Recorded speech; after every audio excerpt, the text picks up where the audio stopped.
Dollar. Dirt and money, no soul. Had to go and get it, ain't no time to kick it. Got a stack and flip for my foes. Dollar.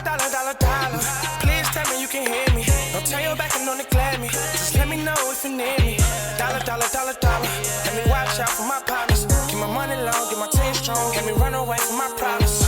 Yep, what's good, original crew, man? We're back. Hey, man, we're back. We got a crime paint for us today. We got the youngest serial killers in history, part 2 for us today, man. With that being said, let's get it. Let's go. Let's check this out. Let's see if we know any of these criminals. Warning. This video contains real cases of extreme violence committed by and against children and minors. Viewer discretion is strongly advised. Cayetano Santos Godino, El Petiso Orejudo. On the 3rd of December 1912, a 3-year-old boy named Gesualdo Giordano was found dead in the streets of Buenos Aires, Argentina. Local police had a suspect immediately, not because of forensic evidence, because everyone in the neighborhood already knew who he was. They had known for years. His name was Cayetano Santos Godino. He was 16 years old, and the residents of Buenos Aires had been watching him with dread since he was small enough to climb trees. Godino had been born on Halloween, 1896, the last of 8 sons in a deeply broken household. His father was an alcoholic who had contracted syphilis before Cayetano was born. Medical examinations in adulthood would find more than 27 scars on Godino's head from years of beatings. He grew up in a home where violence was the only language anyone spoke. By the age of 7, he was already attacking neighborhood children. By 9, he had been reported to police multiple times and sent to a juvenile reformatory. He escaped, returned, and kept going. His first confirmed murder occurred on the 29th of March 1906, when he was 9 years old. He lured a 3-year-old girl named Maria Rosa Face to a vacant lot, strangled her, and buried her alive. The death went unnoticed and uninvestigated for years. He killed 3 more children over the years that followed. He beat 13-year-old Arturo Larona to death in an abandoned house. He set fire to the dress of 5-year-old Reina Vainikoff while she was wearing it. And on that December evening in 1912, he lured little Gesualdo Giordano to an abandoned building, strangled him, beat him, and drove a nail into his skull. Between confirmed killings, he attacked 7 more children who survived and deliberately set fire to 7 separate buildings across Buenos Aires, apparently for no reason beyond watching them burn. What made Godino so uniquely terrifying was how visible he was. This was not a hidden monster. He was a recognizable, notorious figure in his own neighborhood, conspicuous, strange, and widely feared by residents who had been raising alarms about him for years. Authorities had intervened multiple times, and nothing had worked. He was arrested the morning after Gesualdo Giordano's murder, when his behavior at the child's wake, returning to observe the body with complete calm, confirmed what police already suspected. Under questioning, he confessed to everything. All 4 murders. All 7 attempted murders. Every fire. Because he was 15 at the time of his arrest, the death penalty could not be applied. He was declared mentally unbalanced by a panel of psychiatrists and committed first to a psychiatric institution, from which he was quickly transferred after attacking fellow patients, and then to the notorious Ushuaia prison at the southernmost tip of Argentina, one of the most remote penal institutions in the world. Cayetano Santos Godino died at Ushuaia prison on the 15th of November, 1944. He was 48 years old. The exact circumstances of his death remain disputed. Some sources report he was killed by fellow inmates after he strangled his pet cat, while official records cite internal bleeding. Even in death, the full truth of him was never entirely clear. Harvey Robinson. He literally could have been beat to death. I wouldn't be surprised at that, though. Would you? By fellow inmates. They probably say you're a fucked up. They probably been tired of you. You've been in there for years. They were like, when you was a kid, we was like, Still on the same stuff, whatever. Youngest on death row. In August of 1992, a 29-year-old nurse's aide named Joan Berghardt was found dead on the floor of her apartment in Allentown, Pennsylvania. She had been raped and bludgeoned 37 times. Police collected DNA evidence but could not immediately identify a suspect. What they did not know was that the person responsible was already sitting in a cell nearby, arrested on unrelated burglary charges. His name was Harvey Robinson. He was 17 years old. After serving 8 months for the burglary, Robinson was released. Within weeks, he struck again. On the 9th of June, 1993, 15-year-old Charlotte Schmoyer was carrying out her morning newspaper delivery route in Allentown when she disappeared. A concerned resident noticed her delivery cart abandoned outside with papers still inside and called police. Charlotte's body was found in a wooded area later that same day. She had been abducted, raped, and stabbed 22 times.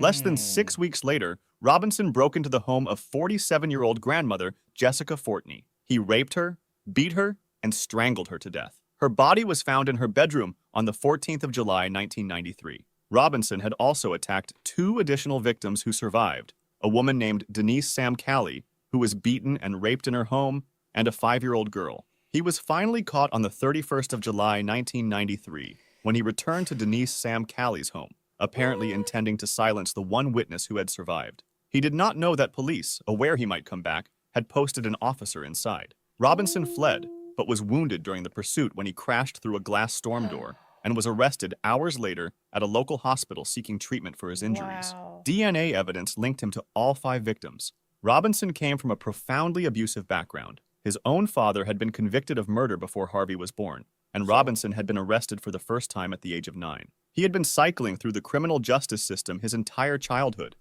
Y'all give too many excuses on that shit. Who gives a fuck? It's a lot of us go through shit that don't turn out to be evil. That's a personal choice. At the end of the day, he ain't got shit to do with it. A lot of people go through turmoil as a child. They don't commit crime. And some do go through turmoil, and people look other way like, well, that's the life he chose. So let's keep the same energy, you know? Accumulating arrests, while the system around him failed to stop what was coming. In November 1994, at the age of 19, Harvey Robinson was convicted of 3 counts of first-degree murder. He was sentenced to death, becoming the youngest person in American history ever placed on death row for serial murder. His sentences have been revised multiple times over the decades due to legal rulings on juvenile offenders and capital punishment. The death sentence for the Burghardt murder, committed when he was 17, was eventually commuted to life imprisonment. He later waived his appeal rights in the Schmoyer case in exchange for a life sentence. His death sentence for the murder of Jessica Fortney remains in place. As recently as March 2026, an execution date was issued and immediately stayed by the governor of Pennsylvania, which has not carried out a death sentence since 1999. Man, y'all some pussies, man. Get that boy gone up out of here. Wasting taxpayers' money.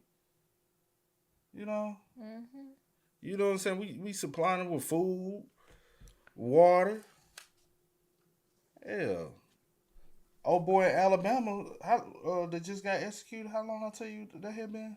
I have no clue. I think it was 5 years they got him on up out of here. He that one. He got arrested So 5. that was quick. Yeah. In Alabama, that's they got rid of him 5 years. Now, I know in the past I said I ain't for the death penalty, you know what I'm saying? But if you're going to give him, get him out of here. Mm-hmm. They hell on earth. Go on where you want to be. You want to be hell? Go on, go there. Harvey Robinson remains incarcerated at SC1 Phoenix Prison in Pennsylvania. He is 51 years old. He has never expressed remorse. He does. James Fairweather, the boy who wanted to be a serial killer.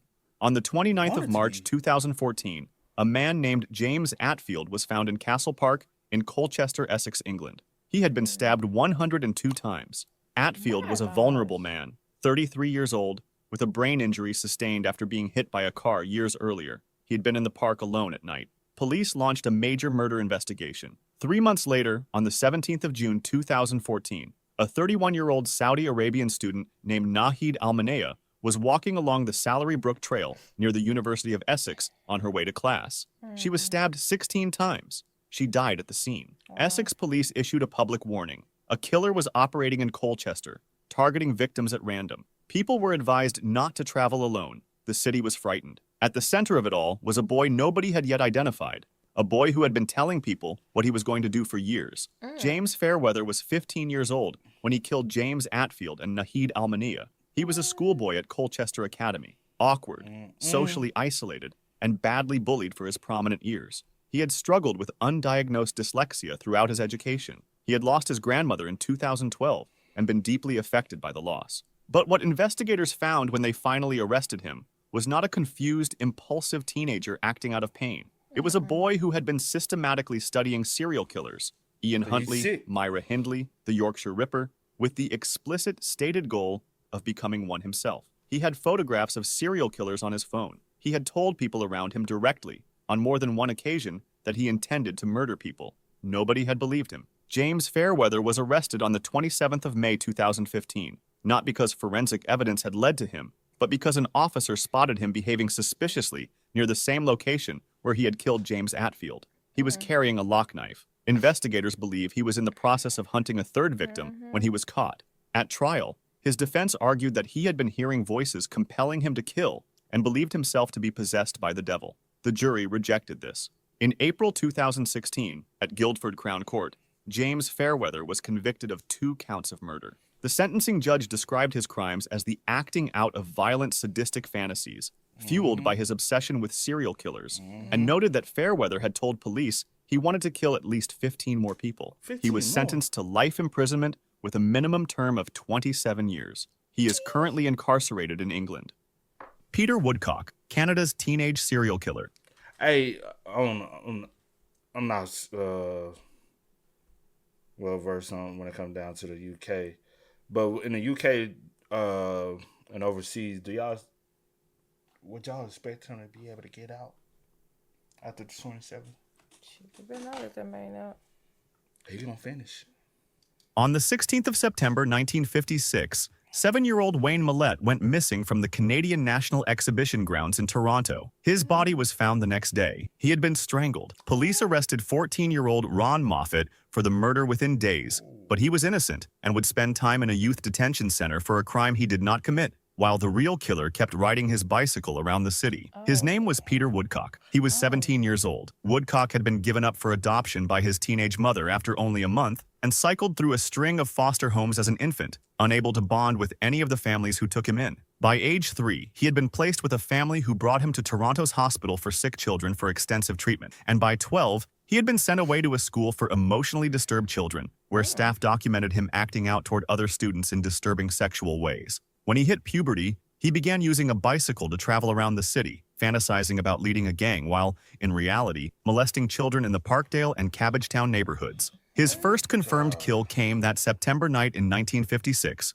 when he lured Wayne Millett away from the crowds and strangled him. 3 weeks later, on the 6th of October, Woodcock was riding his bike around Cabbagetown when he picked up 9-year-old Gary Morris. He drove the boy to Cherry Beach, where he strangled and beat him to death. A coroner later found Morris had died from a ruptured liver. The boy's body was found with a bite mark on his throat and paper clips scattered around the corpse, as though placed there deliberately. 3 months passed. Then, on the 19th of January 1957, Woodcock approached 4-year-old Carol Voice while riding his bike and offered her a ride. Woodcock approached 4-year-old Carol. Her face looks so familiar. What about? Not to me. Voice while riding his bike and offered her a ride. He drove her under the Bloor Viaduct and murdered her. When she was found, her clothes had been pulled off. This time, someone had seen him. Witnesses spotted a teenager cycling away from the scene, and an accurate composite sketch built from their descriptions ran on the front page of the Toronto Star. 2 days later, police picked Woodcock up and asked him about Carol's murder. He tried denying it at first, but it only took a few more questions before he confessed freely and admitted just as easily to killing Gary Morris, describing his actions in detail. He was tried only for the murder of Carol Voice. After a 4-day trial, on the 11th of April 1957, he was found not guilty by reason of insanity and committed to the Oak Ridge Division of the Maximum Security Penetanguishene Mental Health Center. There, he underwent decades of psychiatric treatment, including experimental LSD therapy during the 1960s, when it was briefly in vogue as a treatment for psychopathy. For 34 years, Peter Woodcock stayed locked away. Then, in 1991, he was granted a single day of unsupervised release, his first taste of freedom since he was a teenager. He used it to kill again, murdering a fellow psychiatric patient he lured away under the guise of friendship, before being returned to the institution that had held him for over 3 decades. This time, he never left. Peter Woodcock, later known by his birth name David Michael Kruger, died at Penetanguishene on the 5th of March 2010, his 71st birthday. He had spent almost the entirety of his adult life behind institutional walls. Cindy Collier and He was sick. Always was sick. Treatment wasn't gonna help. Locking him up was gonna help. Shirley Wolf, the baby-faced killers. On the 14th of June, 1983, an 85-year-old woman named Anna Brackett opened the front door of her apartment in Auburn, California.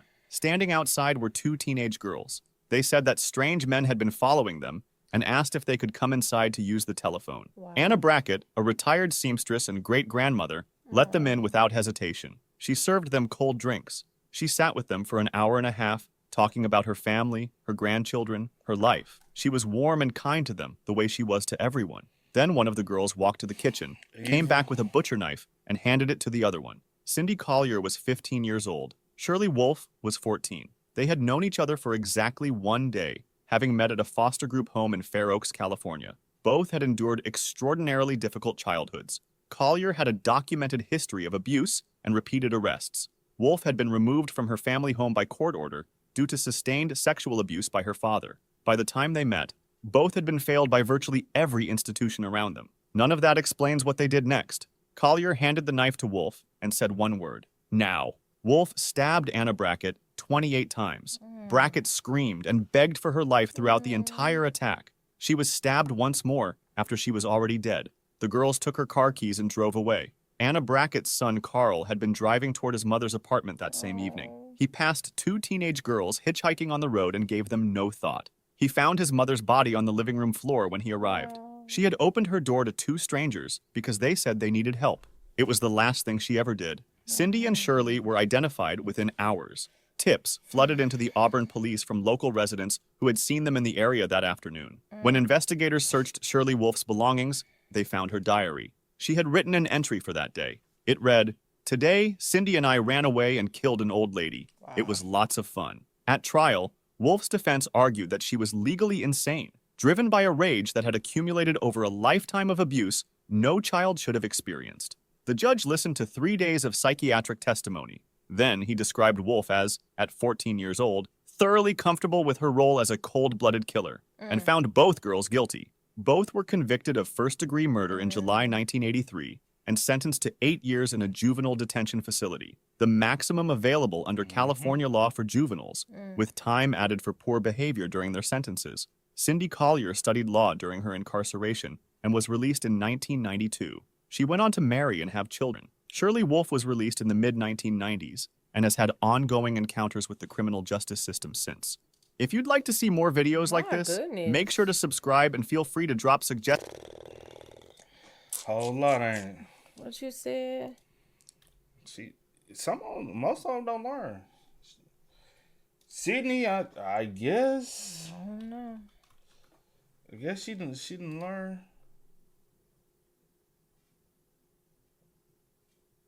Wonder which one is her. Right.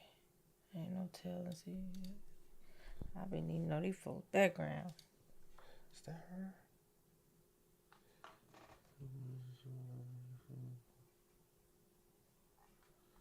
No, I need to find out who Sydney is. I don't know, but yeah. Mary. When Girls Next Door Kill. Oh, she wrote a book and everything. Who, Sydney? Yeah. Profiting. When Girls Next Door. Profiting off of. It's the. Or is it somebody else probably wrote it? Oh yeah, but so or did somebody else write it? I know the story and wrote it. But yeah, I don't know. But that's crazy though. Wow. But, Rest hey, in man. peace to everyone in these stories. Yeah. They lost their life. Y'all spam us up, man. Let us know y'all thoughts in the comments for us down below. But until next time, y'all know how it go, man. I do go by the name DJ New Kid. This is Sierra Nicole. We are. Kid and C. We are. Get it, ain't no time to kick it. Got a stack of flip for my folks. Dollar, dollar, dollar, dollar. Please tell me you can hear me. Don't turn your back and don't neglect me. Just let me know if you need me. Dollar, dollar, dollar, dollar. Let me watch out for my partners. Keep my money long, get my team strong. Let me run away from my problems.